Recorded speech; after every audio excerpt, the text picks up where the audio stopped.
अस्सलाम वालेकुम guys, I hope you all are fine. तो आज के इस लेक्चर में हम लोग फ़िज़िक्स स्टार्ट करेंगे। हमने प्रीवियस अपने सारे लेक्चर्स में मैथ्स कवर कर ली है। मैंने मैथ्स के हर चैप्टर के specifically important topics, questions, MCQs बता दिए हैं। तो मैथ्स तो हमने कवर कर ली। बहुत सारे स्टूडेंट्स ने कमेंट किए थे कि आप अदर सब्जेक्ट्स के भी इम्पॉर्टेंट टॉपिक्स बताएं, तो आज फ़िज़िक्स से स्टार्ट करते हैं।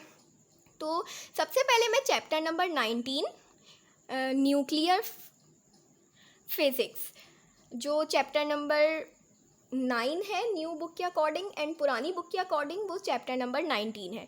तो उसी के important topics and important numericals बताऊंगी जो पेपर में आते ही आते हैं।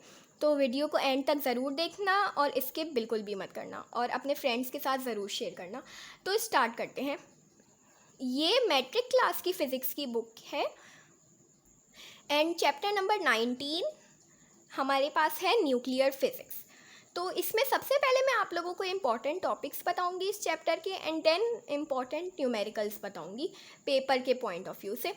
तो सबसे पहले नेचुरल रेडियो एक्टिविटी, ये वाले टॉपिक में इसकी सिर्फ डेफिनेशन, ये इम्पॉर्टेंट है, सेक्शन बी में डेफिनेशन आती है। इसके बाद properties of radio active rays, alpha rays, beta rays and gamma rays, इन तीनों की फोर प्रॉपर्टीज़ आती हैं। ये वाला टॉपिक जो है ये मोस्ट इम्पॉर्टेंट है लॉन्ग सेक्शन के लिए भी एंड शॉर्ट सेक्शन के लिए भी।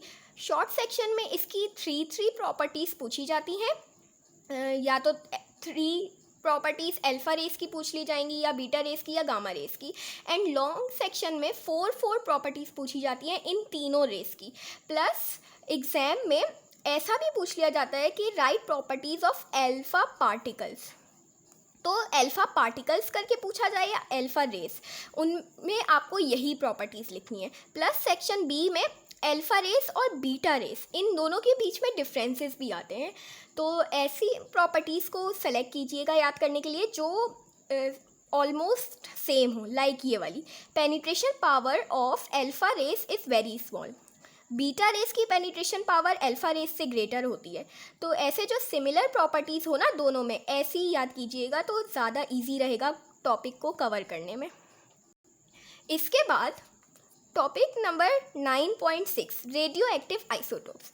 इसमें से सिर्फ रेडियो एक्टिव आइसोटोप्स की डेफिनेशन इम्पॉर्टेंट है and Einstein mass energy relation, इसकी सिर्फ ये इक्वेशन इम्पॉर्टेंट है। ये एमसीक्यूज़ में पूछी जाती है।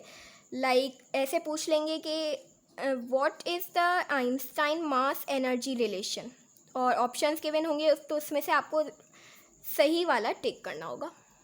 इसके अलावा फिजन एंड फ्यूजन रिएक्शन, इन दोनों में डिफरेंसेस पूछे जा सकते हैं। 3 डिफरेंसेस सेक्शन बी में आते हैं इसके अलावा topic number 9.12 the uses of radio active isotopes, ये पूछे जाते हैं 3 एमसीक्यूज, 3 यूजेस पूछे जाते हैं सेक्शन बी में। इंडस्ट्री के भी पूछे जा सकते हैं और क्या कहते हैं एग्रीकल्चर और मेडिसिन। तो इन तीनों के 3 यूजेस करना मत भूलिएगा। ये टॉपिक भी इम्पॉर्टेंट है इस चैप्टर में से और ये सेक्शन बी में पूछा जाता है।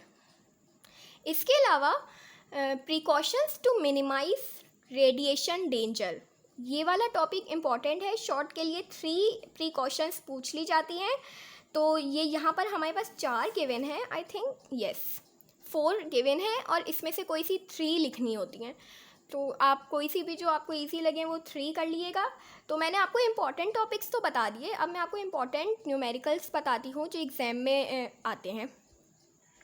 तो इसकी प्रॉब्लम्स में से 9.3 एंड 9.4 ये इम्पॉर्टेंट है, ये एग्ज़ाम में बहुत दफ़ा पूछी गई हैं ये 2 न्यूमेरिकल्स। तो इनकी तैयारी आपने अच्छी रखनी है। प्लस इसी चैप्टर की एग्जाम्पल नंबर 9.1 और 19.1 ये एंड एग्जाम्पल नंबर 19.2, ये 4 न्यूमेरिकल्स इस चैप्टर में से मोस्ट इम्पॉर्टेंट है और ये एग्ज़ाम में बार बार आए भी हैं।